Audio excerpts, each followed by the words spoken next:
하나, 둘, 셋. 짝! 차차. 생각해보자. 와. 안녕하세요. 저는 차덕후 다우다우. 색덕후 영초입니다. 와, 반가워요. 오늘 저희가 무슨 주제로 팟캐스트를 하죠? 오늘은 저희가 그저께 북티크라는 서점에서 하는 손절사회. 손절사회라는 책의 북토크를 다녀왔거든요. 근데 되게 인상 깊은 북토크여가지고 그 책에 대해서 그리고 그 책에 관해서 들은 강연 내용에 대해서도 이야기를 해보려고 오늘 시간을 준비했습니다. 맞아요. 맞아요. 저희가 사실 이번은 원래 계획이 없었는데 손절사회 그 북토크를 너무 잘 듣기도 했고 또 저희의 차친구분들 중에 한 분께서 북토크 후기도 팟캐스트로 알려주세요 하셔가지고 맞아요. 겸사겸사 약간 특집 느낌으로 맞아요. 하기로 했습니다. 네, 손절사회 어떻게 책 읽으셨나요? 네. 아니요? 안 읽었어요. 왜 내라고 하시죠? 그냥 무지성으로 나왔습니다. 제가 사실 그 전날에 여행을 다녀와서 바로 왔기 때문에 맞아요. 책을 읽을 시간이 없었고, 진짜. 사실 가면서, 아침에 네. 일어나서 10시 반 북토크였는데, 그까지 말까 생각도 했거든요. 근데 가기 정말 잘했던 것 같아요. 되게 좋은 인사이트를 많이 얻었었고, 그렇습니다. 아주 아직도 읽지 못했어요. 읽지 않았어요. 읽지 않았죠. 여행 갔다 와서. 네. 저도 사실 내 책을 가져오긴 했는데 반밖에 안 읽은 상태로 북토크를 갔었고 네. 근데 저는 그냥 앞에 서론만 읽어도 대충 이 저자가 무슨 얘기를 하려고 하는지 알겠다 싶어서 전반적인 내용을 약간 안 상태로 갔거든요. 근데 일단은 손절사회라는 그 제목부터가 요즘 특히 이제 젊은 여성들을 중 20, 30대 여성들을 중심으로 뭔가 인간관계에서 굉장히 쉽게 어떤 관계의 고통을 얻지 않고 그걸 단절하려고 하는, 단절시키는 그런 어떤 풍토가 있다고 이렇게 그런 문제의식에서 나온 책이잖아요. 근데 저는 읽으면서 조금 소름 끼쳤던 게 저도 이제 20대 여성이기도 하고 그러니까 딱 그 책에서 말하는 치료요법 문화 이거를 너무 적극적으로 활용하고 있는 재생산하는 그런 주체로서 이게 잘못됐다는 생각을 전 안 해봤거든요. 왜냐면 당연히 뭐 너무 그 지나친 과몰입은 당연히 안 좋지만 그냥 뭐 MBTI나 약간 뭐 우울증이나 이런 것 때문에 병원을 다닌다던가 뭐 ADHD나 약간 자기 돌봄 이런 게 사실 자기 자신을 뭔가 아끼고 더 알아가면 좋은 거 아닌가 이렇게 막연하게만 생각을 했어요. 근데 이 책을 좀 읽어보니까 이게 사실은 굉장히 좀 신자유주의 지금의 체제에 부응하는 측면이 많이 있고 이게 뭔가 진짜 나의 건강을 위한 게 맞는지 사실 그 건강주의에 대한 얘기도 나오잖아요. 뭔가 저는 당연히 건강이 좋은 거 아닌가 근데 너무 나이브하게 약간 생각을 했는데 요새는 건강이 수단이 아니라 그 목적이 돼버린? 그러니까 건강해서 뭘 하려는 게 아니라 그냥 다른 걸 다 제끼고 건강을 자꾸 챙기는? 인간관계도 내 건강에 해로우면 끊어버리고 무슨 말씀인지 아시겠죠? 네. 그런 얘기가 나와서 뭔가 내가 생각을 못 해본 부분이다. 항상 당연히 너무 막연하게 좋다고 생각했던 것들인데 약간 이런 측면도 생각해볼 수 있구나 싶어서 되게 유익했어요. 그래서 처음에 그 북티크에서 한 북토크 제목이 이제 치료요법 문화는 정말 여성을 구원할 수 있을까라는 제목이었거든요. 이 제목부터가 사실 되게 흥미롭잖아요. 그쵸.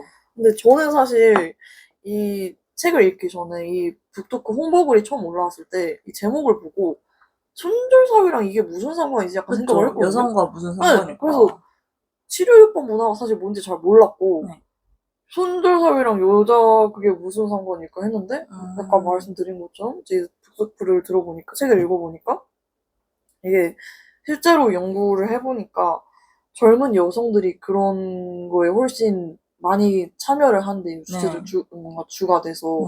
근데 이제 그게 그 북토크에서 작가님이 설명을 하셨던 것처럼 뭔가 여성이 자기 자신을 스스로 돌보지 못했던 그런 역사적인 배경이 있잖아요. 그렇다 보니까 이런 심리검사나 막 자가진단 이런 게 네. 되게 자기 돌봄으로 여겨지는? 그래서 좀 진보적인 아우라를 준다. 네. 페미니즘적인 아우라를 준다. 음. 그래서 여성들이 특히 더 뭔가 많이 열광을 하고 호응을 하는 게 아닌가 싶었어요. 저도 약간 그런 거 같고. 네. 근데, 네네.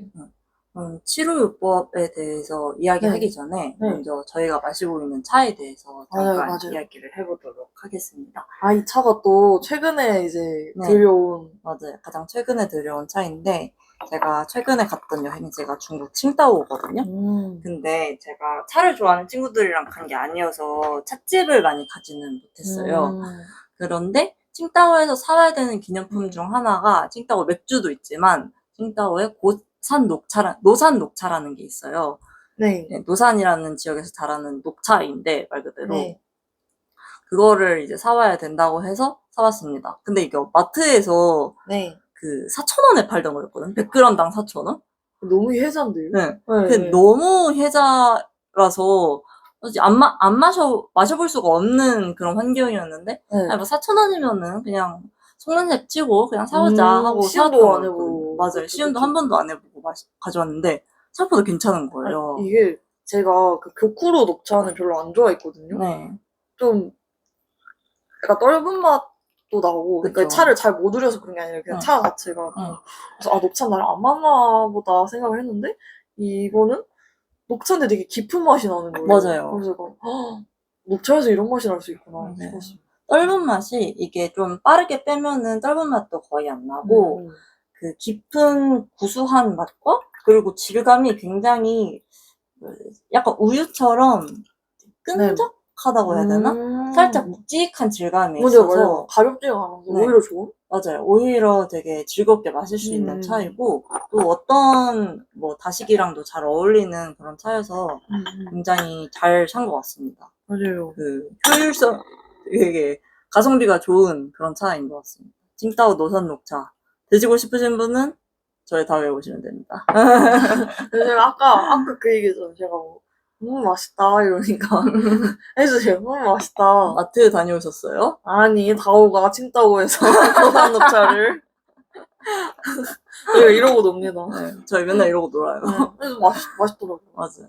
아무튼 그래서 색깔도 너무 예쁘고. 맞아요. 색깔도 이제 연두빛 굉장히 생생해 보이는 그런 색깔이 납니다. 저희가 어제 또 그러니까 딴 얘기긴 하지만 다회를 했는데 다회 오셨던 분이 또 이 녹차를 마시고 너무 중국의 차수저들이 부럽다고. 아, 그니까 이거 그냥 마트에 4,000원에서 파는 거예요. 그냥 마트에서 이렇게 일상적으로 접할 수 있는 물건이라는 게 진짜 부럽다. 맞아요.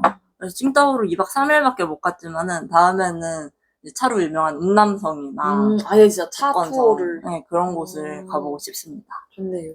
차 이야기는 여기까지 하고 아까 말했던 치료요법에 치료요법이나. 대해서 얘기를 해보면 좋을 것 같아요. 네. 일단 치료요법이라는 단어를 처음 들으신 분들이 많을 것 같아서 어떤 건지 한번 설명을 같이 해볼까요?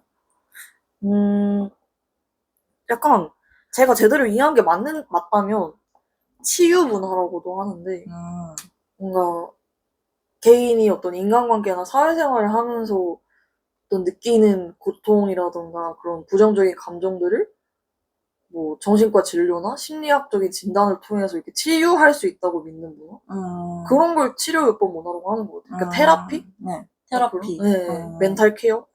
네. 그리고 그 광범위하게는 우리가 최근에 심리학적인 용어를 그 학문적으로만 쓰는 게 아니라 일상에서도 맞아요. 굉장히 자주 쓰이잖아요. 가스라이팅, 맞아요. PTSD, 나르시스트 이런 단어들이 뭐 유튜브에도 굉장히 자주 보이고 SNS에도 많이 나오고 어제는 뭐 약간 나르시스트인 것 같다. 회피형이라 이런다.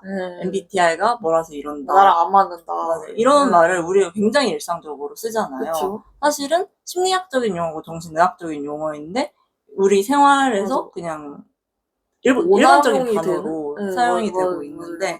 그것 또한 이제 치료요법 문화의 일부로 볼 수 있을 것 같아요. 맞아요. 그래서 이게 아까 제가 앞에서 잠깐 말씀드렸던 건강주의하고도 연결이 되는데 이 건강주의가 건강 자체가 도덕이나 어떤 자본이 된다는 뜻이거든요. 아까 말씀드린 것처럼 건강이 수단이 아니라 그 자체가 목적인 거예요. 맞아요. 목표가 되고 건강한 게 도덕적인 거고, 네.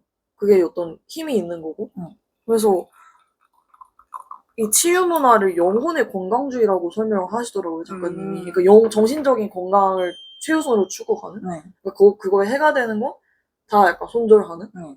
근데 이게 신자유주의 체제에서는 뭔가 제가 항상 그 느끼던 부분을 작가님이 진짜 딱 정확한 표현으로 어휘로 표현해 주셨는데 의존을 병리화하는 체제잖아요. 그러니까 약간 우리나라에서도 사실 뭐 복지라던가 뭐 어떤 부동산 정책이라던가 이런 거 보면은 사다리 걷어차기 약간 그런 느낌도 좀 있는 것 같은데 뭔가 내가 혼자 알아서 각자 도생을 하는?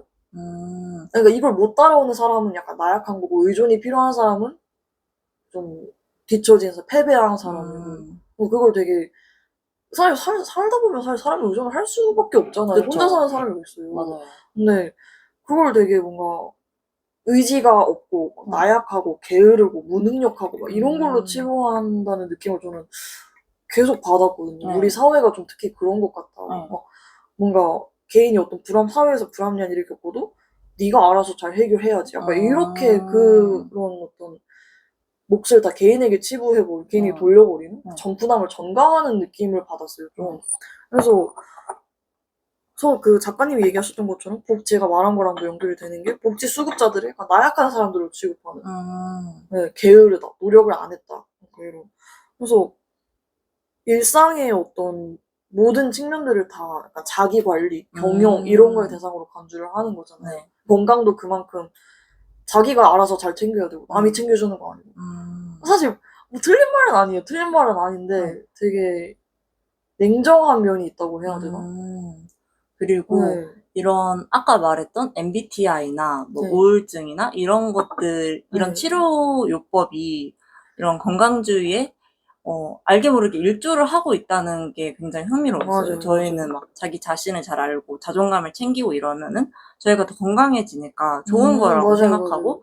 그리고 이런 것들이 대체로 진보적인 아젠다와 부합하는 그쵸. 면이 있었어요. 맞아요. 그런데 오히려 자기 자신을 잘 알아야 되고 그리고 우울증을 이제 병으로 이제 인식을 하고 의학적인 병원 관점으로 맞아요. 의학적으로 개인이 가서 치료를 받는다는 것 자체가 사실은 우리가 우울증이 개인의 호르몬적인 문제에서 발생하는 것이기도 하지만 사회구조에서 발생하는 면도 있잖아요. 그쵸, 구조적인 측면도 분명히 있죠. 맞아요. 근데 그것을 이제 병원에서 해결해야 될 일로 만들면서 사실은 구조적인 일에 대한 문제의식이 좀 약해지는 그런 상황을 초래할 수 있다라고 설명해 주셨는데 맞아요. 그게 굉장히 새로운 시각이었던 것 같아요. 맞아요. 그래서 그 같은 맥락으로 그리고 우울하고 힘들고 외로운 감정을 느껴도 이걸 다른 사람한테 얘기하면 안 되고 너가 혼자 해결해야 한다는 인식이 좀 만연하잖아요. 사실 저도 그걸 느낀 적이 되게 많고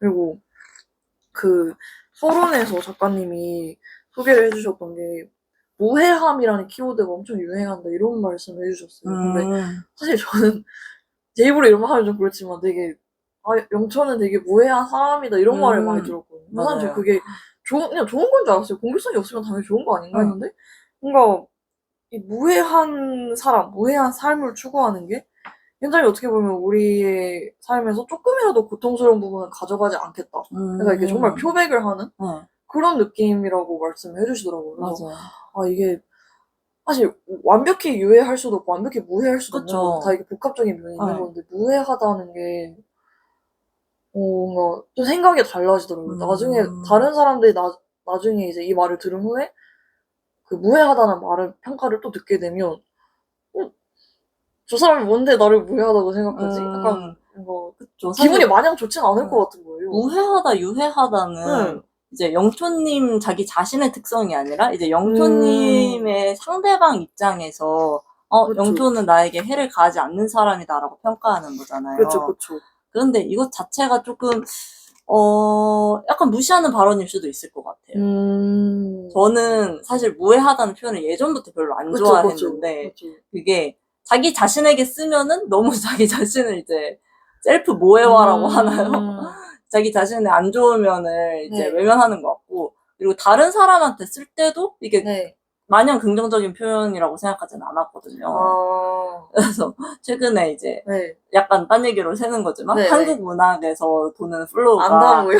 안다무라는 줄여서 네. 안온 다정 무해를 줄인 말이거든요. 네, 네. 안다무가. 요새 그 약간 그 트렌드? 맞아요. 네. 뭔가 다들 몽글몽글하고 별로 이제 자기 주장이라기보단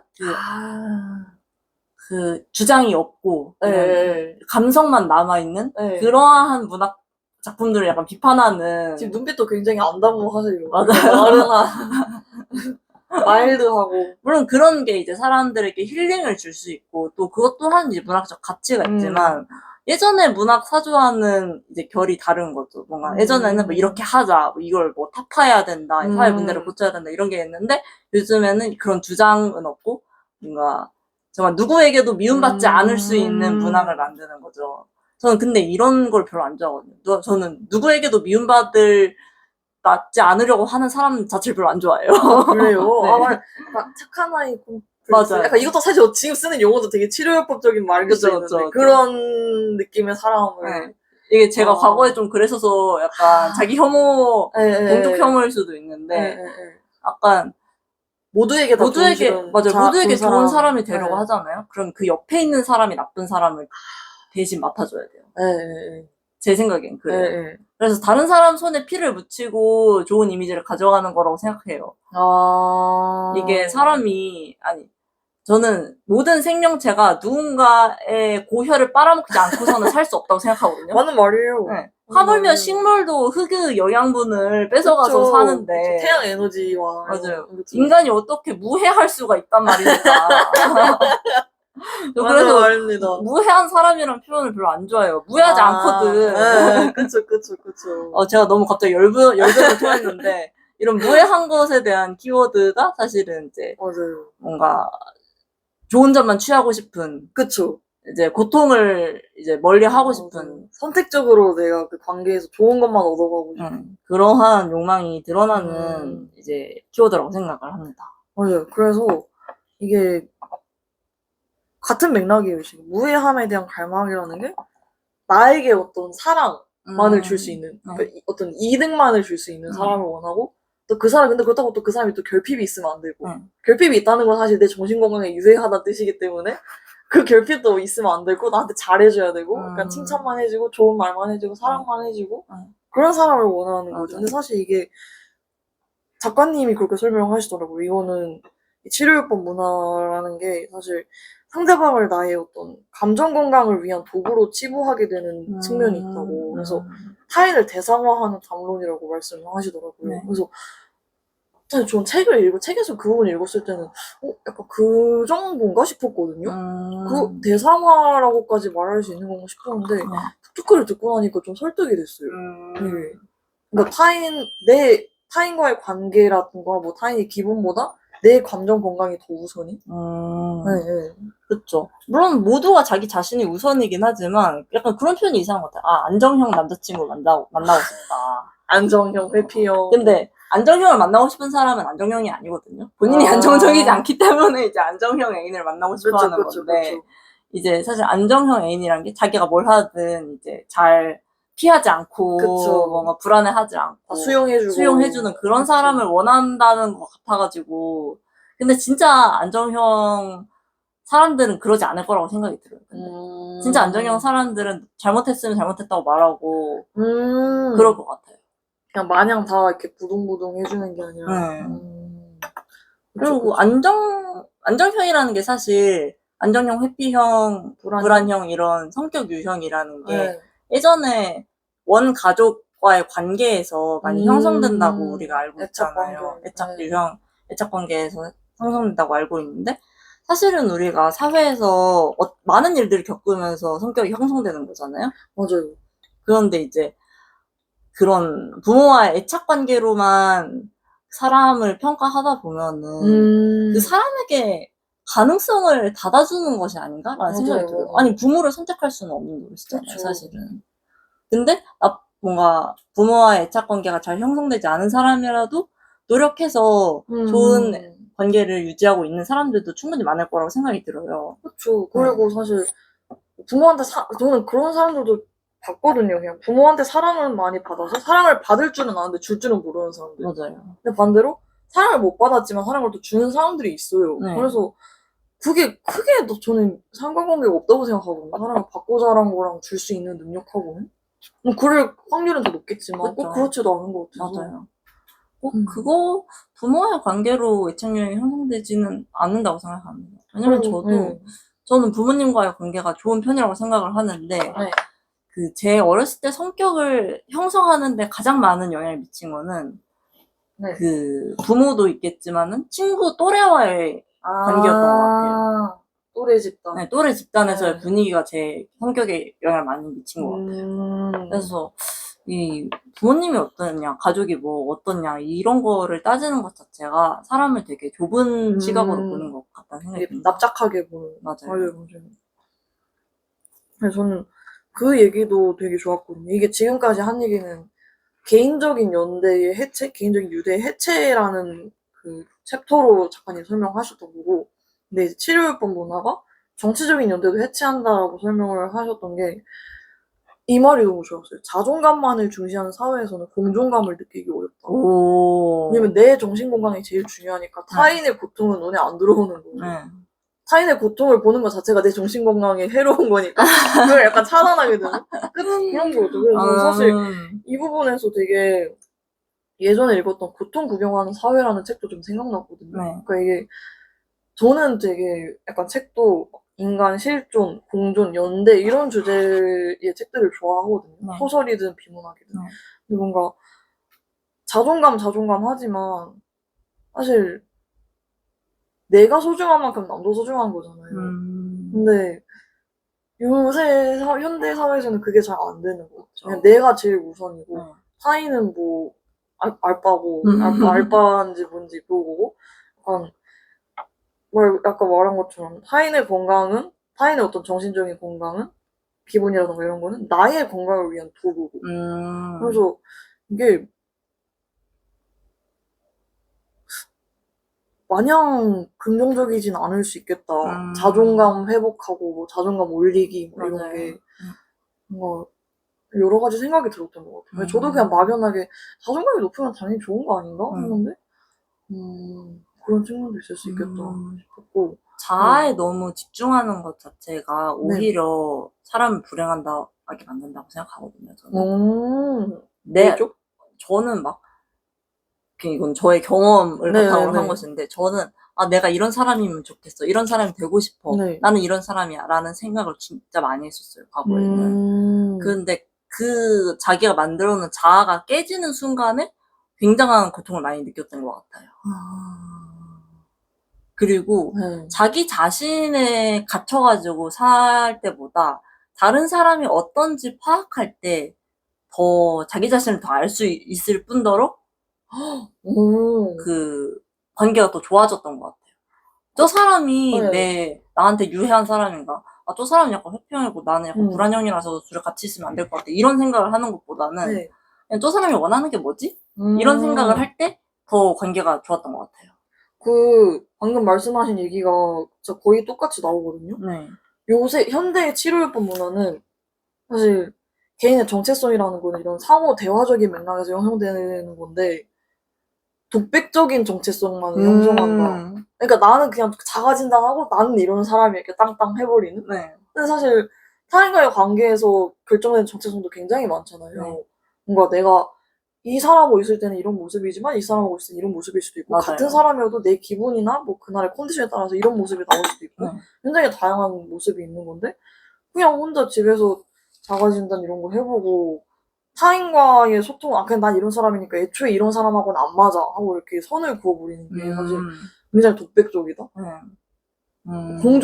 공존과 반대인 거죠, 사실. 어떻게 보면 자발적인 고립인 거죠. 그래서 뭔가 말씀하신 거에 많이 공감을 하는 것 같아요. 책에서도 보면은 이 단절과 고독을 받아들일 걸 권유하는 담론이라고 하거든요. 치유 문화라는 게 사실. 근데 역설적이게도 이 젊은 사람들이 치유 문화에 엄청 호응을 하고 뭔가 수용을 하면서도 연구 결과나 이런 거 보면 되게 외롭다고 느껴요. 그쵸. 자기 그래서- 자신을 잘 알아도 네. 여전히 외로운 거죠. 근데 외로운데 이걸 말을 못 하겠는 거예요. 왜냐? 내가 말하면 이 사람의 정신 건강을 해야 할 것 같으니까. 아, 그쵸. 내가 감정 쓰레기통 역할을 하는 것 같으니까. 그냥 유대를 맺지를 못하는 거죠. 뭔가 타인을 믿고 이런 털어놓을 수 있는 게 있어야 되는데, 약간 자기 또한 자기- 유해한 사람이 네. 되고 싶지 않은 거죠. 내가 힘든 얘기도 안 하고 싶고, 다른 사람 힘든 얘기도 안 듣고 싶고. 사실 그게 저는 불가능하다고 생각하거든요. 그쵸. 어떻게 그럴 수가 있겠어요. 근데 그러다 보니까 이제 여기서 또 나왔던 얘기가 제가 흥미로운 표현이었는데, 막 요새 뭐, 챗GPT 같은 AI나 아니면 전문 상담사를 찾아가서 이런 속 얘기를 하잖아요. 네. 그런 식으로 정신과 의사나 심리상담사나 이런 듣는 일이 상품화됐다고 표현을 하더라고요, 책에서. 그 옛날 같았으면 뭔가 친한 이제 가족이나 친구나 이런 공동체 안에서 이렇게 같이 서로 보듬으면서 해결했을 수도 있는 일을 이제는 그냥 다 뭐 병원, 뭐 상담센터 이런 데 뭐 AI 뭐 이런 걸로 그쵸. 해결을 하는. 우리가 돈을 써야지만 그걸 그쵸. 해결할 수 있는? 그런 경청을 외주화하는? 그쵸. 맞아요. 저는 또 들었던 생각이 이게 이런 치료요법 문화가 오히려 신자유주의 그리고 자본주의를 뭔가 더 강화하는 쪽으로 기여할 수 있다고 하셨는데 저는 또 한편으로는 그런 식으로 길러진 사람들이 오히려 사회에서 제 역할을 잘 못할 거라고 생각해요. 왜죠? 왜냐하면은 사람은 이 2명 이상 있으면은 어떻게든 마찰이 빚어질 수밖에 없다고 생각을 하는데 마찰 자체를 피하고 이제 손절 입절로만 다른 사람들을 대해왔던 사람이 어떻게 지속적인 관계를 유지할 수 있겠어요. 사실 특히 회사에서는 다 각자의 이익으로 돌아가는 집단이고 우리가 뭐 전체 이익을 위해서는 뭔가를 포기해야 할 때도 있고 그런데 그 갈등을 피하고 그러면은 옆에 사람들이 그 갈등을 대신 해줘야 되잖아요. 오히려 저는 회사 입장에서도 딱히 좋은 인재가 아니라고 생각해요. 오히려 그런 게. 되게 그러니까 한층 더 뭔가 나아간 관점인데요. 거기까지는 생각을 못 해봤어요. 근데 진짜 공감을 하는 게 책에서는 그걸 정서적 항상성을 유지하려고 한다라는 표현을 쓰시거든요. 그러니까 계속 이 안정된 상태를 유지하고 싶은 거예요. 뭐 화나는 것도 싫고 막 슬픈 것도 싫고 외로운 것도 싫고 뭐 그런 가능성을 애초에 다 원천 차단해버리는. 그래서 그게 이 직장 생활이든 그냥 뭐 결혼을 하든 인간관계에서 마냥 좋은 걸까 그게? 그러니까 좀 고민이 되더라고요. 이게 그 작가님 얘기하셨던 것처럼 뭔가 정서적 학대 이런 표현도 나오잖아요. 요새는 막 좀 그 말도 들었어요. 요새 초등학교가 운동회 하면은 다 무승부래요. 네? 그러니까 체육대회를 해서 지는 거를 못 받아들이는 그 지는 거예요? 거 애들이 너무 힘들어하면서 막 민원이 들어온대요. 그래서 너무 황당해요, 아니, 정말. 그래서 저는 근데 이게 뭐 인생을 결정짓는 뭐 중대한 것도 아니고 사실 초등학교 어릴 때 이런 걸 더 많이 경험해봐야 된다고 생각해요. 그래서 내가 이게 지는 경험도 좀 해보고 사실 뭔가 그럼 다음엔 어떻게 하면 이길 수 있을까? 어떻게 하면 또 운동이라는 건 팀 스포츠니까 어떻게 하면 뭔가 협력을 해서 더 좋은 점수를 낼 수 있을까? 이런 고민하는 과정이 수반되는 게 되게 필요하다고 생각을 하는데 그냥 지는 게 싫으니까 애초에 게임을 다 무승부로 이거는 이건 너무 이상한 것 같아요. 그리고 나중에 이제 어차피 뭐 언젠가는 입시하고 지는 날이 올 취업하고 텐데. 이럴 때 진짜 더 큰 시련을 마주하게 되면 그걸 그러니까요. 어떻게 버티려고 하는지 좀 걱정이 저는 되더라고요. 지는 경험이 정말 중요하다고 생각하거든요. 네. 제가 예전에 인터넷에서 보고 너무 멋지다고 생각했던 말이었는데 그 엄마가 딸한테 해준 말이었어요. 네. 이제 딸이 이제 연극을 하는 그 반에서 연극을 하는데 주연을 못 맡고 조연을 맡은 거예요. 근데 그때 엄마가 딸에게 해준 말이 살면서 박수 받을 일보다 관객일 상황이 훨씬 많이 온다. 박수를 쳐야 되는 입장일 때가 훨씬 많다. 근데 어차피 박수 칠 거면은 신나게 쳐라. 이런 말을 해줬거든요. 너무 너무 멋진 말이지 않아요? 그쵸, 그쵸. 세상에는 우리가 스포트라이트를 받을 때보다 그 관객석에 있을 때가 훨씬 많잖아요. 그쵸. 근데 나는 왜 이렇게 스포트라이트를 못 받지? 난 왜 이기지 못했지? 난 왜 맨날 이제 그 나 왜 평범하지? 이런 거를 잘 못 견디는 게 맞아요. 저는 살면서 좀 계속 힘들 거라고 생각하거든요. 사실 이거는 약간 제 얘기입니다. 아, 그래요? 네. 당사자성 약간, 얘기였나요? 네, 당사자성이 있는데 제가 약간 지는 걸 싫어하고 평범통을 엄청 많이 겪었거든요. 네. 근데 나중에는 이제, 근데 평범한 사람이 제일 행복한 네. 사람이었네? 를 어떤 계기로 깨닫고 지금은 네. 평범한 삶을 아주 잘 즐기고 있어요. 그래서 박수를 쳐야 할 거면 제대로 쳐야 된다. 이 말이 너무 신나게 멋진 것 즐겁게. 같아요. 네. 맞아요, 맞아요. 그럼 이제 저는 또 작가님이 하셨던 얘기 중에 너무 공감이 갔던 게, 사실 현대사회에 들어서 뭔가 우울증 환자들이 늘어나고 이렇게 우울증의 범위 자체가 확대됐잖아요. 근데 그게 뭔가 우울증은 마음의 감기야고 이런 호르몬의 문제고 건강적인 문제고 너가 의지가 약해서가 아니야. 이게 그 관점이 되게 좋다고 생각했거든요. 근데 작가님이 말씀하셨던 것처럼 그게 위안이 되는 측면도 분명히 있어요. 그러니까 내가 그냥 겁나 게으른 그런 놈이어서가 아니라 조금 내가 힘든 게 맞구나, 실제로. 그래서 그쵸. 위안이 되는 부분도 있긴 한데, 이게 의료화가 확대됐다고 표현을 하시거든요, 작가님. 그러니까 뭔가 내가 아무리 힘들고 막 그래도 정신과에 가서 진단을 받고 약을 먹는 게 아니면 인정이 안 되는 거예요. 그 의학적인 권위에 의해서만 그 고통의 실체가 인정이 되는. 그래서 이게 저도 좀 비슷한 걸 느꼈던 게, 내가 우울감을 막 느낄 때 가족들한테 막 얘기를 하면은 뭐 병원을 다니는 것도 아니고 뭐 약을 먹는 것도 아닌데 너가 뭐가 약간 그렇게 힘드냐, 약간 이런 식으로 얘기를 들은 적이 있어요. 그래서 좀 이거 극단적인 얘기 하지만 그럼 내가 뭐 죽어야지 내가 힘든 걸 알아주나? 약간 지금 그렇게까지 생각이 들더라고요. 아니, 내가 힘들다는데 힘든 걸 받아들여주지 않으니까 이게 진짜 그냥 정신과 가서 막 진단서 떼고 이래야 되나? 그런 생각이 절로 들긴 하더라고요. 그래서 그게 조금 문제인 것 같긴 해요. 사정상 정신과를 갈 수 없는 사람도 분명히 있을 거고. 맞아요. 정신과가 웬만해서 네. 비싼 게 아니거든요. 그리고 사실 정신과를 갔다고 해서 그 고통, 정신과를 가서 거기서 인증받은 고통보다 그렇지 않은 고통이 더 클 수도 있는 거잖아요. 맞아요. 네. 정신과 안 간 게 아니라 정말 너무 힘들어서 못 간 걸 수도 있고. 사람마다 사정이 너무 다양하고 그런 건데, 뭔가 막 패션 우울증 막 이런 것도 있잖아요. 약간 그 진짜와 가짜. 네. 의사의 인증이 있어야지만 어떤 인정을 받고, 아픈 사람으로 인정을 받고 돌봄을 받을 수 있는. 그게, 저는 이런 이슈들이 다 뭔가 자기의 감정을, 인정받지 못하는 데서 오는 것 같아요. 그리고 자기의 감정을 자기 자신조차 인정하지 못하는 거죠. 나 진짜 우울증인가? 이거 괜히 핑계대는 거 아닌가? 이런 생각이 있기 때문에 다른 사람의 권위에 기대어 자기의 힘듦을 인증받고 싶고, 그런가 봐요. 힘들어도 된다는 허락을 받고 싶은 것 같아요. 맞아요. 근데 자기 자신이 힘든 거 알면은, 나 힘드네, 라고 인정을 하면 되는데, 이제. 너 힘들만해. 약간 이렇게 인정을 받아야, 내가 힘들어도 되는구나, 이게. 우리 사회가 힘들어도 된다는 그런 맞아요. 허가를 잘 주지 않는 사회라서 그런 문제가 일어나는 게 아닌가 생각이 맞아요.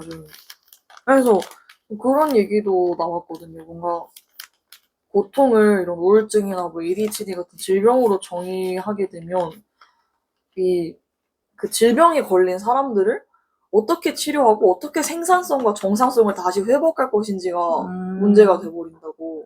그래서 사실 ADHD도 그렇고 우울증도 그렇고 이런 게 다 뭔가 생산적인 일을 못하는 게 기준이 되잖아요. 뭔가 업무에 집중을 못한다거나 뭐 기력이 뭐 의욕이 안 난다거나. 그래서 그런 부분은 생각을 안 해봤는데 그게 타자화가 된다고 해야 되나? 그러니까 나랑은 다른 사람, 좀 병에 걸린 사람 이렇게 딱 인식이 돼버리는. 고통의 타자화라고 표현을 하시더라고요. 어떤 고통을 생의학적인 프레임으로만 해석했을 때 그런 문제가 생길 수 있다고. 그리고 저는 이런 이 북토크에서 했던 담론을 좀 그냥 거시적으로 바라봤을 때 저희 사회가 나쁜 것과 좋은 것을 구별하고 나쁜 것을 피하려고 하는 그런 성향이 있는 것 같아요. 근데 나쁜 것과 좋은 것을 구별하는 것 자체가 약간 저는 좀 그렇다고 생각하거든요. 그쵸, 왜냐면 그쵸. 모든 것이 동전의 양면이 있고, 그쵸. 어떻게 생각하면 좋을 수도 있고, 어떻게 생각하면 나쁠 수도 있는 건데, 네. 그거를 구분함으로써 오히려 나쁜 것을 밀어내려고 해서 고통이 생기는 것 같아요. 그냥 나쁜 것, 뭔가 역경이 닥쳐도 여기서 좋은 것을 찾으면은, 네. 이제 고통이 아니라 기회거든요. 그쵸. 근데, 뭔가, 나는 이거 힘드니까 피할래. 난 이게 싫으니까 피할래. 이런 것 자체가 조금 문제가 있다고 생각을 하고. 이분법적으로 좋은 거 아닌 나쁜 거. 맞아요. 그렇게 딱 구분적으로는. 그냥 문제가, 사실 살면서 문제가 없을 수가 없거든요. 사소한 문제가 항상 우리 곁에 도사리고 있어요. 근데 그게 약간 문제라고 생각하면 문제고, 문제가 아니라고 생각하면 문제가 아니에요. 맞아요. 그리고 문제라고 생각해도 이걸 꼭 해결할 필요는 없습니다. 언젠가 해결될 수도 있고. 문제랑 같이 사는 거예요. 맞아요. 문제랑 같이 사는 거예요. 문제랑 같이 사는 건데, 그 나쁜 거를 이제, 어떻게든 해결해야 하는 걸로 봐야 되니까. 맞아요. 그래서 그런 의미에서 치료요법이 계속 성행을 하고 있는 것 같다는 생각이 들어요. 맞아요. 그래서 제가 오늘 준비한 차와 약간 연결을 짓고 싶은데, 네. 이 빌드업이었나요? 차는, 네, 빌드업입니다. 네. 고통을 통해서 향기가 나는 차거든요. 오늘 준비한 차는 동방미인이라는 차인데요. 그게 왜 고통이랑 관련이죠? 이 동방미인의 향을 한번 맡아보시겠어요? 지금 다관 안에 있는데 한번 맡아보세요. 좋은데요? 네, 굉장히 뭔가 꽃향기? 향수향기? 이런 게 나요. 네. 근데 이 동방미인이라는 차가 만들어지는 원리가 있어요. 그 벌레? 네, 맞아요. 네. 이 소록엽선이라고 하는 아주 진짜 작은 벌레가 이 동방미인의 잎을 살짝 물면은, 무는 것도 아니고 쪼는 거거든요. 그 빨대로. 쪼면은 그 과정을 거치면서 이런 향이 난다고 합니다. 이 정확한 이제 정설은 없는데 가장 많이 받아들여지는 설은 그 소록엽선이라는 벌레한테 쪼이면 그 소록엽선을 몰아내기 위해서 어떤 거미가 좋아하는 향을 낸대요. 그 거미를 불러들이는 향을 낸대요. 근데 그 향이 동방미인의 이런 과실 같은, 리치 같은 향을 만들어낸다고 그게 해요. 그게 또 특유의 그 셀링 포인트가 되네요. 네. 그래서 이런 향을 보통 밀향이라고 하는데, 꿀밀 써가지고 밀향인데, 이런 밀향이 만들어지는 원리 중에 하나가 소록엽선을 통한 방법입니다. 사실 이 얘기를 듣고 되게 멋지다고 생각했던 게, 고통을 어떻게 이겨내기 위한 과정에서 아름다운 게 만들어진 거잖아요. 그러네요. 네. 그래서 굉장히 멋진 차라고 생각이 듭니다. 약간 책이랑 뭔가 같이 큐레이션 하는 느낌이 이 책과 연결지어서. 네, 오늘은 그렇게 한번 해봤습니다. 전 동방민이 알고 있었거든요, 이 얘기를. 네. 근데 왜 고통이지 했는데, 이해가 되네요. 그렇게 인간도 사실 고통을 이제 극복하는 과정에서 혹은 그냥 고통을 마주하는 과정에서 성장할 수 있다고 생각을 해요. 그쵸. 그러니까 고통이 마냥 나쁜 게 아닌데, 요새는 그냥 1차원적으로 그냥 힘드니까 피하려고 하는 그런 자기 정신 건강이 안 좋으니까. 네. 근데 그게 단기적으로 봤을 때 정신 건강이 안 좋을 수 있겠지만 장기적으로 봤을 때 오히려 성숙해질 수 있거든요. 물론 너무 유해하고 의존적인 관계는 그럴 수 있죠. 그런 거 끊어내는 것밖에 답이 없을 수도 있는데 우리가 사실 사람 관계라는 게 애매하잖아요. 애매한 점이 너무 많잖아요. 그런 관계만 있진 않아요. 또 맞아요. 막 가스라이팅이라고 해도 제가 보기에는 한 사람이 너무 자기 주장이 강하고 한 사람은 조금 자기 주장이 약해가지고 발생하는 문제일 때도 많거든요. 근데 그걸 이제 가스라이팅이라는 용어를 쓰는. 네. 근데 그런 관계 되게 굉장히 많잖아요. 그쵸. 뭐 친구 관계에도 있을 수 있고. 가족 관계에도 있을 수 있고. 그쵸. 저는 이 정치적인 연대가 해체된다는 게 좀 되게 크게 와닿았던 게, 여기 책에서 스트레스라는 용어도 쓰거든요. 스트레스는 진짜 저희가 개념. 너무 많이 쓰는 단어죠. 그러니까 대표적인 치료요법적 개념으로 스트레스를 꼽는데 작가님이 이 스트레스 개념이 확장되면서 일상적으로 경험하는 사건들을 그냥 치료가 필요한 건강 문제로 평면화하는 경우가 잦아진다고 말씀을 하세요. 근데 이게 스트레스를 너무 일상적으로 쓰니까 이게 이 생각 자체를 못 했거든요. 문제의식 자체를 못 느꼈는데, 네. 이게, 예를 들어서 뭐, 직장 생활에서 뭔가 어떤 고통을 겪어요. 인간관계든 뭐 업무적으로든. 근데 이게 사실은 노동의 성질과 노동 환경의 어떤 그 질이라는 사회 구조적인 요인하고 깊은 문제를 맺고 있는 건데, 이게 그냥 개인적인 건강 문제로 낮아진다는 거예요. 축소된다는 거예요, 그냥. 그쵸. 사실 네. 스트레스라고 하면은 개인과 개인 간의 관계에서 발생하는 일 같은데, 사실은 사람이 힘들 수밖에 없는 사회적 구조라는 게 있죠. 그쵸. 너무 노동 시간이 길고 쉬는 시간이 짧고 맞아. 그리고 환경이 열악하다거나. 네, 성과에 대한 압박이 강하고 이런 상황 자체가 그 사람의 건강에 악영향을 줄 수 있는 건데, 그쵸. 스트레스를 받아서라고 하면은 그 사람이 그 환경에서 나오는 것 말고는 답이 없잖아요. 그쵸. 그냥 자기 스트레스는 자기가 해결해야 된다는 이런 이미지가 네. 생겨버리니까. 네. 그래서 이게 연대가 해체된다는 게 너무 공감이 됐던 게, 뭔가 이런 고통을, 내가 왜 고통을 받을까? 고통받을 수밖에 없는 환경인 건 아닐까? 하고 이렇게 뭔가 성찰을 하고, 다른 사람들과 그 고통을 공유하고, 나만 이런 게 아니구나. 그럼 이 직장에서 일하는 다른 사람들도 다 이런 고통을 겪는 거면 직장이 뭐가 문제인 것 같은데, 어떻게 해결할 수 있을까? 하고 이런 연대하고 대화하고 경청하고, 뭐 문제를 해결하는 게 필요한데, 좀 거시적인 관점에서, 근본적으로. 근데 지금 그냥 스트레스라는 단어를 써버리면, 그냥 개인이 정신과 다니고 심리상담 받고 그냥 각자 알아서 그걸 해결해야 되네, 개인적으로. 힐링하고 그냥 그렇게 돼버리는 것 같아서 점점 더 연대가 어려워지는 것 같아요. 이걸 입 밖으로 꺼내는 게 오히려 다 각자 알아서 해결하고 있는데 왜 너는 이걸 겉으로 표현해? 막 이렇게 되고. 사실 이거는 어제 제 남자친구랑도 이런 비슷한 얘기를 했어요. 네. 남자친구가 대학원생인데 대학원 일이 좀 많이 힘들기도 하고, 또 교수님의 어떤 그런 뭐 압박이라던가 좀 말을 세게 하시는 부분들, 약간 이런 게 있더라고. 이런 게 있다고 좀 얘기를 했어요. 근데 저도 이제 그런 얘기를 들으면서 생각을 했던 게, 교수님이 그런 말씀을 하셨대요. 나 때는 이렇게 뭐 꼼꼼하지 못하고 막 나약하지 않았는데 막 약간 이런 식으로 얘기를 하셨다는데, 이게 사실 전형적인 그 신자유주의 체제의 사고방식이라고 생각하거든요. 그러니까 그걸 다 개인의 문제로 돌려버리는? 그냥 각자 도생이하는. 그러니까 그 랩실의 어떤 구조적인 그 문제로 맞아요. 생각을 안 하고, 이걸 못 버티는 너네가 나약한 거다. 그렇게 치부해버리는 것 같다는 생각이 들어서 그런 얘기를 어제 했거든요. 그래서 뭔가 연대를 점점 더 해체하는 게 아닌가, 이런 게. 그리고 그 우리가 병원에 가려면은 네. 자기 시간을 써서 병원에 가야 되잖아요. 맞아요. 안 그래도 9 to 6 하면은 시간이 없는데 병원 갈 시간이 어디 있어요. 그쵸. 자기의 돈과 시간을 써서 해결해야 되는 문제인 거죠. 그쵸. 그러니까 소비를 해야 되는 거죠. 맞아요. 자기 시간과 돈을 소비하는. 정신 건강을 소비하는. 네. 그래서 저는 고통에 관해서 현대의 치료요법 문화가 고통을 적극적으로 성찰하면서 이걸 반영할 수 있는 인간으로 보는 게 아니라 그냥 고통의 안 좋은 점만 받아들일 수밖에 없는, 고통이 그냥 너무나도 취약한 존재로 본대요, 인간을.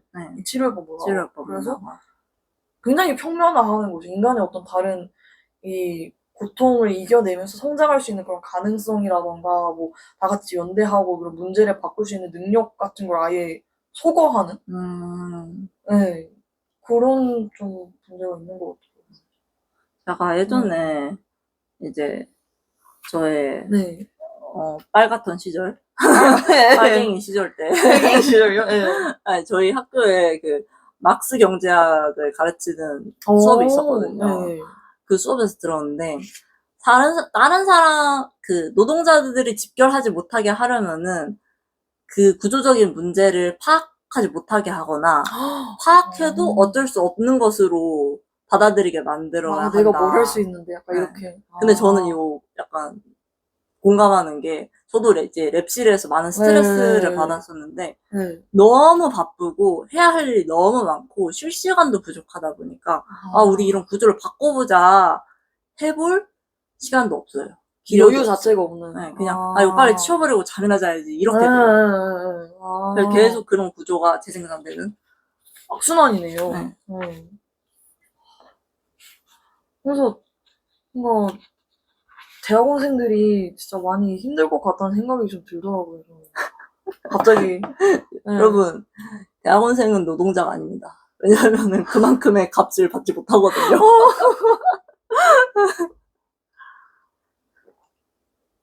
아, 오. 동방미인 너무 맛있어요. 어떠세요? 너무 맛있어요. 오랜만에 먹어서 그런가? 그냥 네. 제가 약간 제일 좋아하는 차 중에 하나거든요. 동방미. 약간 역시 동방미인. 역시 동방미. 맞아요. 뭔가 차에서 이런 향도 날 수 있다고 하는 향이 납니다. 아, 근데 또 그런 얘기도 나와요. 뭔가, 요새는 이성을 되게 강조하잖아요. 이렇게 직관적인 것보다. 네. 사실, 사람을 만날 때, 인간관계가 굉장히 그 직관이 잘 작동하는 영역이잖아요, 사실은. 뭔가 그냥 딱 봤을 때 직감적으로, 뭔가 나랑 안 맞을 것 같은데? 말하는 게 좀 쎄하다. 뭔가 인상이 조금 그렇다. 근데, 요새는 약간 그거를 다 되게 비이성적인 걸로 치부하고 내가 왜 이 사람에게 불편함을 느끼는지를 말로 정확하게 설명할 수 있어야 하는? 근데 이게 책에 그런 얘기가 나오더라고요. 뭔가 지나치게 의식적이고 언어적인 평가가 타인과의 관계를 있는 그대로 받아들이는 거 어렵게 하기도 하지만 인간관계와 이런 상호작용 자체를 피곤하게 만든대요. 그러니까 그거 자체가 약간 노동이 돼버리는? 그냥 뭔가 좀 나랑 안 맞는 것 같아 이렇게 할 수 있는 건데 이 사람이 이런 말을 했는데 이게 나한테 약간 이런 부분에서 상처가 내 어떤 유년기에 그걸 건드렸고 막 너무 피곤하잖아요 생각만 해도. 그러니까 그냥 이런 인간관계의 어떤 상호작용 자체를 안 해버리게 되는. 사실 좀 직관이 필요한 부분이 좀 분명히 있다고 생각을 해요. 요새는 너무 이걸 내가 다 말로 설명할 수 있어야 된다고 생각하는 경향이 있지 않나. 그 인간관계뿐만이 아니더라도 그냥 어떤 일을 할 때, 뭔가 그냥 이게 좀 나을 것 같은데, 말로 설명이 안 되는 것도 충분히 있잖아요. 그쵸, 근데 그쵸. 그걸 말로 설명 못하면, 뭐야, 약간 뭐, 논리적이지가 않네요. 그렇게 넘어가 버리는. 이게 손줄사회에서도 나오는 부분이에요? 네, 나와요. 지나치게 그 직관에 대한 얘기가 나와요. 직관적이고 무의식적인. 근데 요새는 그 반대로 굉장히 논리적이고 이성적이고 언어화되고 의식적인 그런 평가가 주를 이룬다고. 그 자체가 훨씬 피곤하다는 거죠. 피로하다는 거죠. 직관적인 평가에 비해서. 네. 뇌를 써야 되니까. 이게 저는 또 반대로 네. 우리의 뭐 MBTI라던가 네. 뭐 애착 유형이라던가 이런 유형화하는 거 있잖아요. 이게 오히려 우리의 언어를 제한한다고 생각해요. 네. 사람이 생각하는 거, 사람은 자기가 말할 수 있을 만큼만 생각할 수 있거든요. 네. 근데 나는 이런 사람이야를 나는 INFJ야로 퉁쳐서 말해버리면 맞아요. 더 이상의 설명을 하기가 어려워지는 거죠. 맞아요. 그 유형 안에서 나를 설명할 수밖에 없는 거죠. 맞아요. 그리고 얘와 나의 관계도 그 불안형과 스피형의 관계라서 이래. 이런 식으로밖에 설명할 수 없는 거죠. 맞아요. 그 사이에 발생하는 여러 다양한 스펙트럼이 맥락들이 있는데 그것들을 이제 납작하게 만들어버리는. 맞아요. 퉁쳐버리는. 그래서 저는 오히려 계속 언어화를 해야 된다고 생각해요. 근데 이제 우리가 언어화하지 못하는 것들 또한 언어화하려고 노력을 해야 된다고 생각을 합니다. 그래서 제가 진짜 최근에 들었던 제가 좋아하는 철학 유튜버가 있거든요. 그 유튜버가 소개해준 그 철학가가 한글 창제를 굉장히 유의미한 사건으로 봤대요. 왜냐하면은 예전에 조선시대 한글 창제 이전에는 한문만 썼잖아요. 한자만 썼을 때는 고양이가 야옹 하는 소리나 뭐 강아지가 멍멍 하는 소리는 글로 담을 수 없었대요. 그쵸. 근데 글로 담을 수 없다 보니까 아예 그런 것들이 없는 걸로 치부가 되기도 했다는 거예요. 물론 이제 그런 거를 말로는 표현했겠지만 구어로는 표현을 했겠지만 쓸 수 없으니까 상류층한테까지는 닿지 않는 거죠. 근데 이제 한글이 생기면서 그것을 말로 표현할 수 있게 되었고 그것이 비로소 이제 개념화되기 시작했다. 라고 했는데 굉장히 인상 깊지 않나요? 수준대원님 감사합니다. I love you. 김세종. 샤라우트 세종. 샤라우트 키스. 제가 본가가 세종입니다, 참고로. 그렇군요. 세종대왕님 하니까 생각이 나는데. 근데 진짜 그게 맞는 말인 것 같아요. 뭔가, 사실, 개인의 어떤 내면을 구성하는, 그 정체성을 구성하는 거는 타고난 기질이나 성격 말고도 살아오면서 쌓은 어떤 경험이라던가, 뭐 역사라던가, 인간관계 이런 게 있잖아요. 근데, ISFJ 잃어버리면 그런 게 하나도 담기지가 않는? 근데 이게 경제의 관점에서 보면 인간의 이런 복잡성을 이해하는 게 굉장히 비경제적인 일에 지나지 않기 때문에 우리는 특별해져야 하긴 하지만 팔리는 노동자가 될 수 있는 한계 안에서 특별해져야 한대요. 와. 근데 저 네. MBTI가 네, 특별하고자 하는 욕망과 네. 평범하고자 하는 욕망이 중첩된 거라고 생각하거든요. 맞아요. 나를 어떤 캐릭터성을 만들고 싶은 그쵸. 동시에 나와 같은 사람이 있다는 거를 알기 위해서 그쵸. MBTI가 유행하는 것 같아요. 그쵸. 너무 약간 내가 너무 유일무이해서 아무도 이해를 못 해주면 그것도 싫고. 맞아요. 네. 그리고 또 그거인 거죠. 내가 힘든데 그 힘든 걸 그냥 받아들이지 못했었는데 나는 이러한 성격 유형이었기 때문에 힘들었구나 하고 힘들 수 있는 근거를 마련을 해주는 거죠, MBTI가. 맞아요. 그리고 저는 제가 힘들 때 MBTI가 굉장히 저에게 위로가 됐었거든요. 그래요? 저 자신의 힘듦이 내가 못나서 힘든 게 아니라 내가 이러이러한 성격을 바탕으로 해서 힘든 거였구나라고 생각할 수 있었어요. 근데 이거 다 지나고 보니까 그때 그 시절에 다우는 자기 자신의 힘듦을 받아들일 수 없었던 상태였던 거죠. 굉장히 약간 도구적인 측면이 있는 것 같아요. MBTI라는 것 자체가. 아니, 저는 또 이거 책 보면서 약간 충격이었던 게 경제적인 관점에서는 사실 인간의 어떤 이런 특성들을 MBTI나 이런 걸로 납작하게 표현하는 게 효율적인 거잖아요. 근데 그거랑 관련해서 서론에서 나왔던 게 2000년대 초에 실리콘밸리에서 이상적인 노동자상을 제로 드래그라고 지칭했대요. 그게 뭐예요? 그 모쏠 연프 혹시 보시나요? 아직 안 봤습니다. 거기 나오는 분이 딱 그런 예시인데, 이를 제외하고는 어떤 인간관계에도 얽매이지 않으며, 가족에서 연인까지 누구에게도 아무런 의무도 지지 않는 노동자. 그러니까 진짜 일만 하는 거죠. 왜냐면 다른 인간관계로 막 힘들어하고 막 가족 일로 막 뭐 있고 이러면은 오직 회사 노동자로만 입장에서는 존재하는 사실 사람인 손해인 거잖아요. 거잖아요. 네. 그러니까 아무런 인간관계에도 얽매이지 않는 굉장히 안정적이고 예측 가능한 삶을 사는 사람. 사실 네. 막 그 사람이 슈퍼맨이 아닌 이상 네. 사람이 회사에 그런 존재가 되기 위해서는 그런 사람의 그 사람이 신경 써야 할 것들을 대신 신경 써주는 사람이 필요하거든요. 근데 이런 제로 드래그를 원하는 사회에서는 그런 돌봄 노동자가 반드시 필요한 것 같아요. 그리고 집에서 뭐 빨래라도 누가 해줘야 될 거 아니에요. 그렇죠. 부모님 아프시면 대신 그렇죠. 케어해드리고 그 사람이 뭐 천의 고아가 아닌 이상. 근데 제로 드래그는 약간 그런 인간관계 자체도 약간 없는? 그러니까 고아 꼭 이런 극단적인 게 아니더라도 인간관계로 뭔가 감정적으로 힘들어해서 생산 능력이 떨어질 일이 없는 사람. 근데 그 사람이 나중에 늙어서 그 사람의 생산 능력 자체가 떨어지면 자율적으로 다른 사람 대체하는 거죠. 그렇죠. 그러니까 이게 굉장히 부품 같은? 그렇죠. 인간을 정말 부품으로 생각하는? 맞아요. 일만 잘하면, 일만 하면 돼. 오로지 넌 일만 해야 돼. 다른 건 다 방해돼. 약간 이런. 그래서 사실 모쏠 연프에 그런 부에 나온다고 했는데, 이 구절이 있고 딱 그분이 생각이 났거든요. 그분이 이제 과학고를 조기 졸업하고, 과학고 카이스트, 그리고 배틀그라운드 게임 아시나요?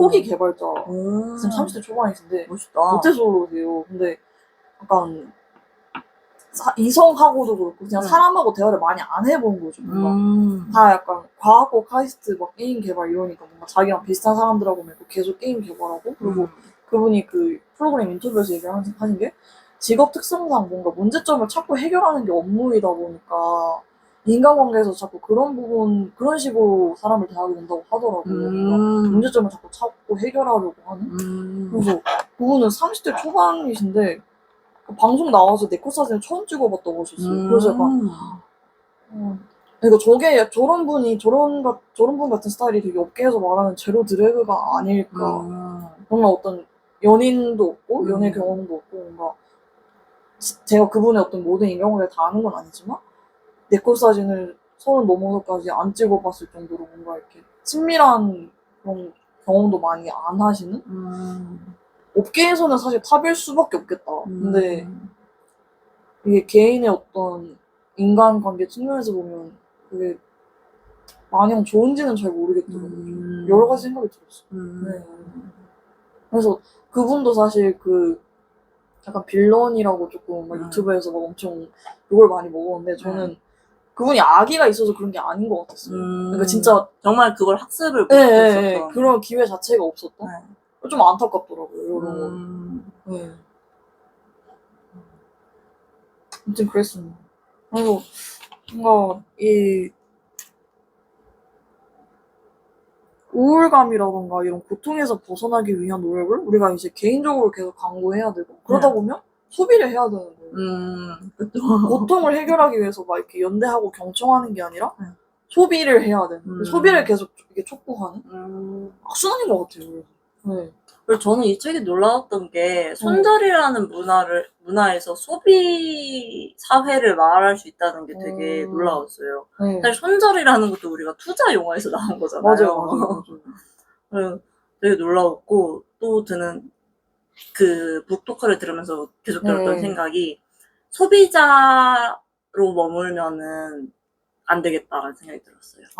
손절이라는 것도 나에게 맞는 사람을 취사 선택한다는 거잖아요. 그쵸.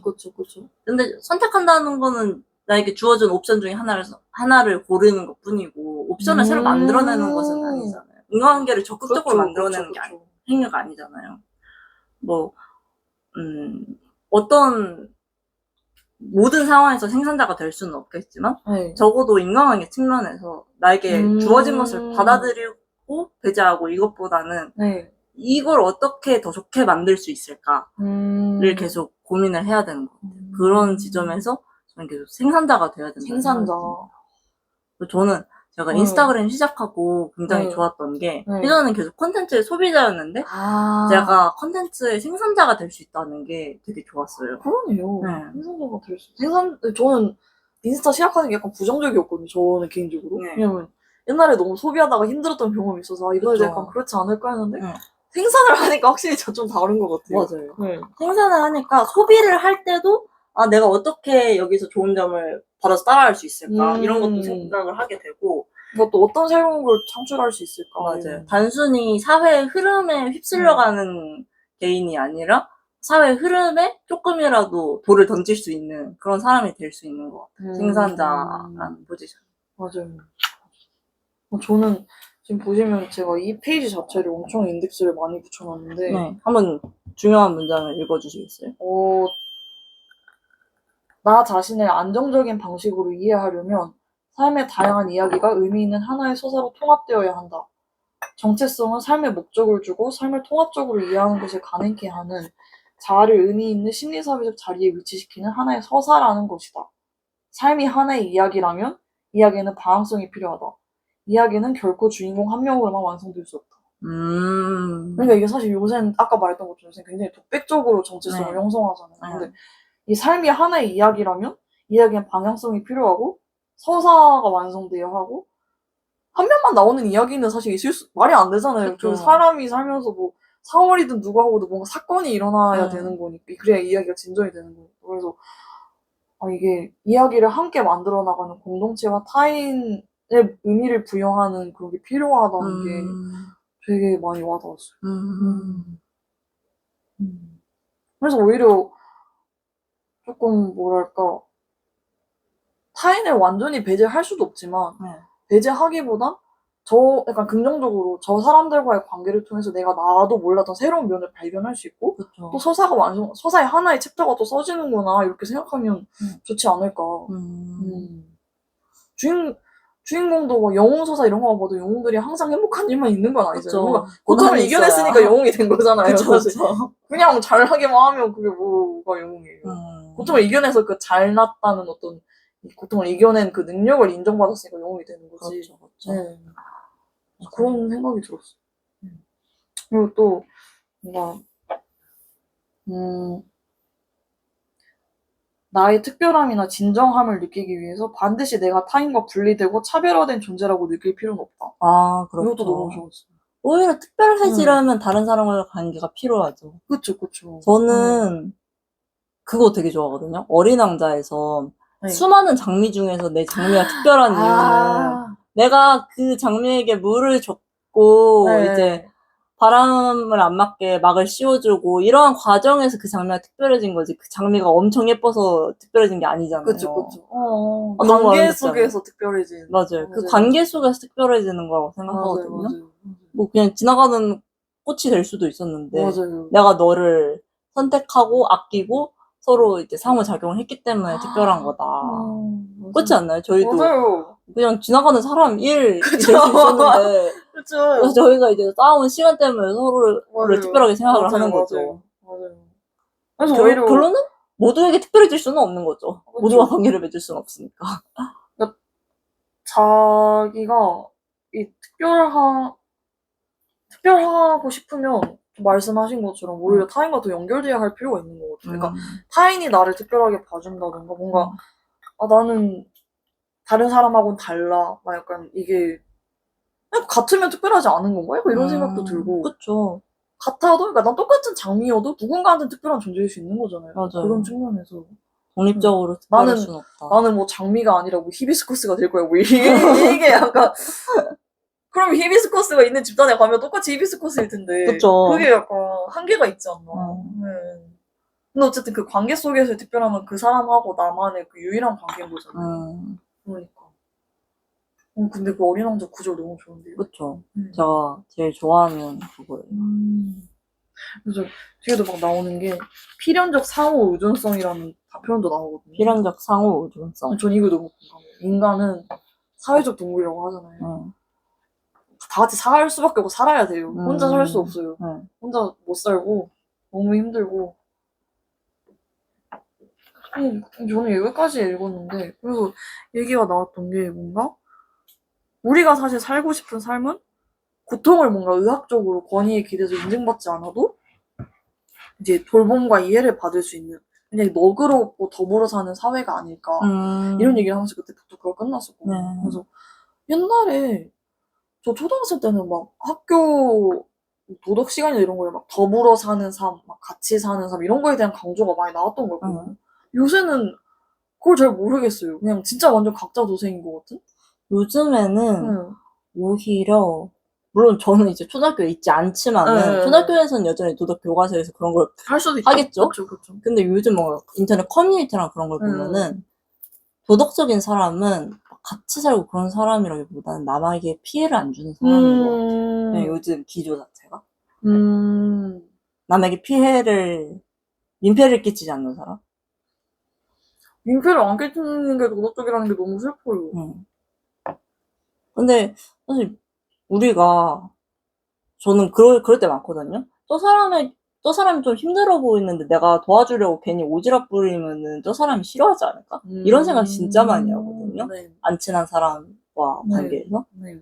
근데 사실은 우리가 친해지고 저 사람에게 뭔가 좋은 일을 해주기 위해서는 선을 넘어야 될 때가 오잖아요. 그쵸. 근데 이제 선을 안 넘으려고 하다 보면은 그냥 각자 도생의 세상이 되는 것 같아요.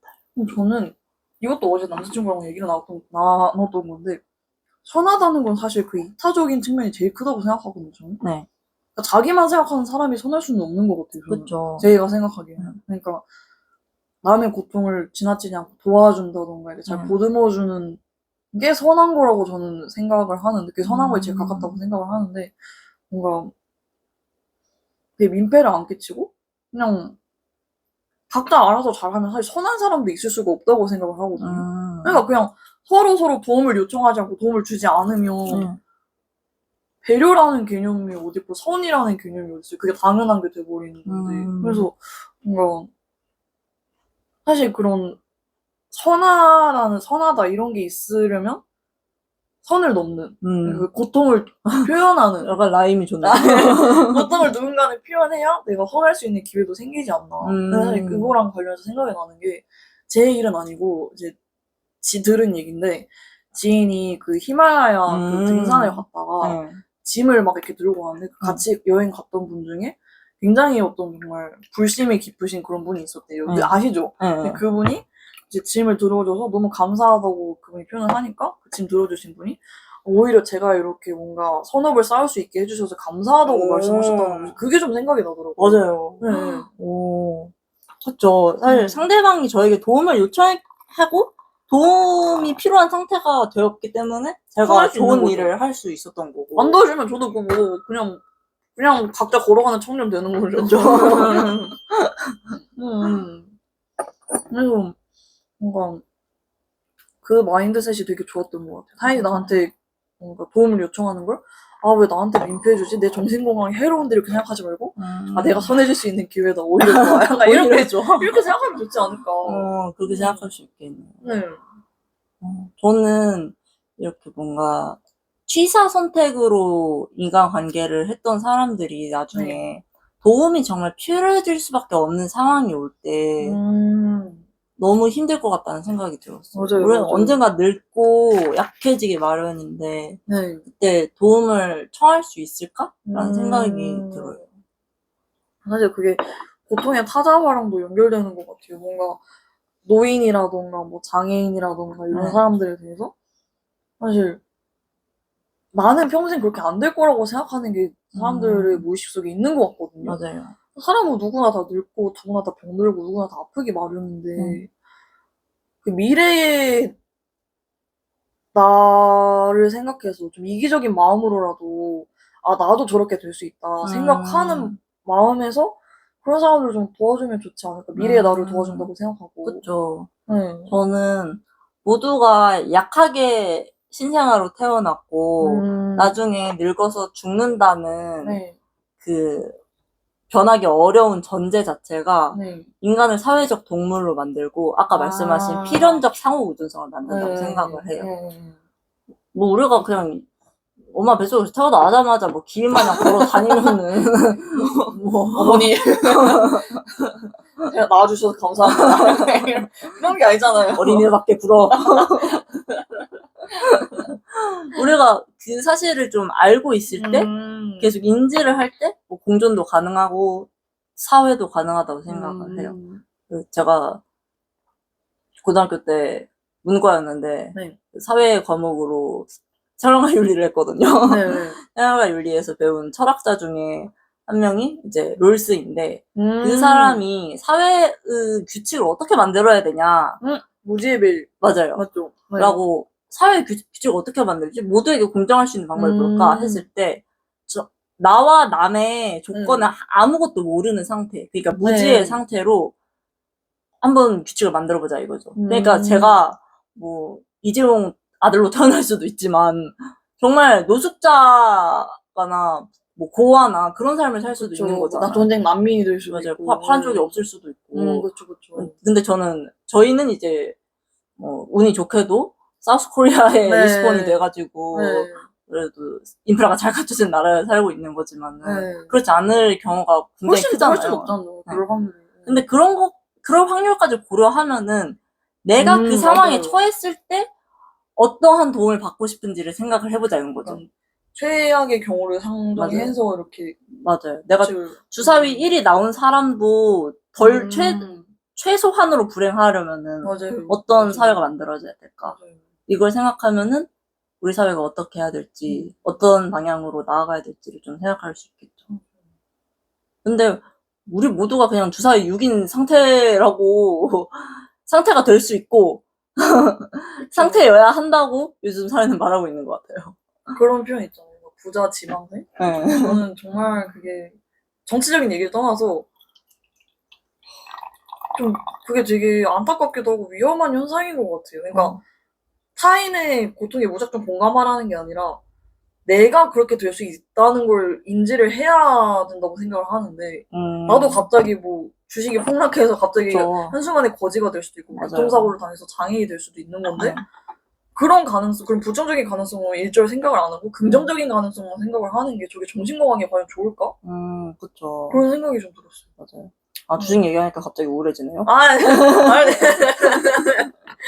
예시였습니다. 네. 아무튼, 그래서,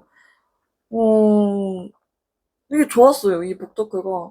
내가 이제, 남자친구도 이 북토크를 너무 가고 싶어 했는데 일정이 안 돼서 못 갔거든요. 네. 제가 메모를 해서 보여주니까, 되게 작가님 팬 될 것 같다고 너무 통찰 있고 공감도 많이 하더라고요. 그래서 작가님이 저희와 나이 차이가 별로 크시지 않은데 맞아요. 같은 20대 여성으로서 맞아요. 통찰력이 너무 좋으셔서 대단하신 것 맞아요. 같아요. 통찰 훔치고 싶다.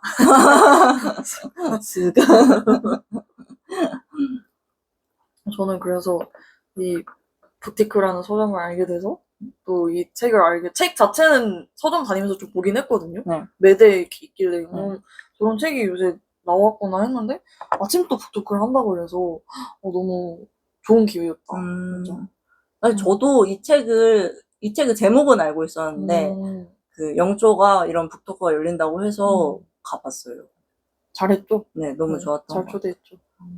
제가 아까를 이용해서 홍보를 하자면 제가 이제 부티크라는 마포구에 있는 서점에서 작은 책방을 열게 됐어요. 풀볕이라고. 진짜 그 오프라인 책방이라기보다는 약간 책 커뮤니티 같은 느낌인 거죠. 이제 제가 주인장이 돼서 책방지기가 돼서 뭐 오프라인 독서 모임도 하고 북레터도 발행하고 책 큐레이션도 하고 뭐 온라인 챌린지 같은 것도 하고 이런 건데 내년 1월? 올해 12월? 아무튼 좀 오래 해요. 6개월 정도 하거든요. 그래서 8월 중으로 제가 그 오픈식도 하고 이제 독서 모임도 할 계획입니다. 그래서 이제 인스타에 올라가니까 많은 관심과 사랑 부탁드립니다. 만관부. 저희 영초의 풀볕 책방에 대해서 더 많이 설명을 해주실 수 있을까요? 그거는 오픈식에 오시면 알 수 있습니다. 그렇습니까? 오픈식에 오세요. 알겠습니다. 어쨌든 저희의 얘기를 좋아하시는 분이라면은 풀볕 책방을 좋아할 거라고 생각이 듭니다. 맞아요. 듣고 계신 분이 이 손절사회 이야기를 흥미롭게 들으셨다 하면은 저도 이제 약간 실존, 공존, 연대 이런 테마의 책들을 좋아하기 때문에 같이 얘기해볼 거리가 많을 것 같아요. 그러면 오늘은 여기서 마지막으로 이게 제목이 손절사회잖아요. 네. 혹시 손절에 대한 경험이 있는지 아직 나눠볼 수가 있을까요? 뭐 내가 손절을 당했을 수도 있고 손절을 했을 수도 있고 있죠. 있나요? 손절을 당한 경험도 있고 한 경험도 있는데 그게 다 20대 초반이었어요. 좀 어릴 때 어렸던 영초 인간관계 그러니까 친구랑 너무 안 맞는데 그걸 적극적으로 해결할 생각을 못하고 그게 스트레스니까 그거 자체가 너무 힘드니까 그냥 아예 관계를 끊어버린 경험도 있고 반대로 그 친구도 아마 저랑 같은 상황이었겠죠? 같은 마음이었겠죠? 이게 제가 조금 안 좋은 얘기를 했더니 이제 그 친구가 저는 이제 그걸 대화를 통해서 해결하고 싶었어요. 그러니까 손절을 하고 나서 몇 년 있다가 손절 당한 거였는데 저는 그 대화를 통해서 해결을 하고 싶었는데 그 친구는 그냥 제가 이런 부정적인 얘기 하는 것 자체가 별로였나 봐요. 그래서 차단을 당했던 이해가 돼요. 그냥 과거의 저를 보는 것 같아서 그냥 그런 마음이었나 보다 하고 그럴 수 있다고 생각합니다. 저는 이게 손절인지 아닌지는 좀 애매한 것 같긴 한데 제가 별로 아끼지 않은 사람이었던 것 같아요. 예전부터 그냥 이 관계가 불편했던 것 같은데 그냥 어떤 계기가 생김으로써 그냥 그 사람과 더 만나지 말아야겠다 하고 그냥 연락을 씹었던 그런 적이 있습니다. 근데 별로 저에게 막 친구라던가 엄청 의미가 깊은 사람은 아니긴 했는데 좀 더 성숙한 사람은 그렇게 하지 않았을 것 같긴 해요. 그래도 그 정도면 양반인데요? 저는 친한 친구였어요. 그렇군요. 근데 그냥 우리 안 맞는 것 같아 하고 완전 잠수까지는 아니고 우리 안 맞는 것 같아 그냥 앞으로 연락 안 하는 게 나을 것 같아 하고 사실 상처였을 것 같긴 해요. 그 친구 입장에서. 그래서 미안하게 생각을 하고 있습니다. 그렇군요.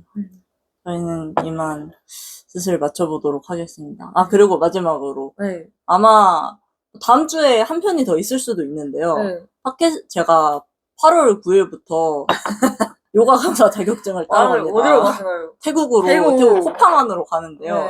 한 10일 동안 자리를 비우기 때문에 특별 게스트가 올 수도 있어요. 올 수도 있다. 네. 네. 아무튼 그렇습니다. 그래서 혹시라도 게스트로 내가 한번 저랑 같이 둘이서 독대를 하셔야 되는데 이번에 약간 특별 게스트로 팟캐스트를 한번 나와보고 싶다 하시면 DM을 주시면 감사하겠습니다. 감사하겠습니다. 네. 들어주셔서 감사합니다. 네. 그럼 여기서 여기서 마치겠습니다. 마치도록 하겠습니다. 하나, 둘, 셋, 짝!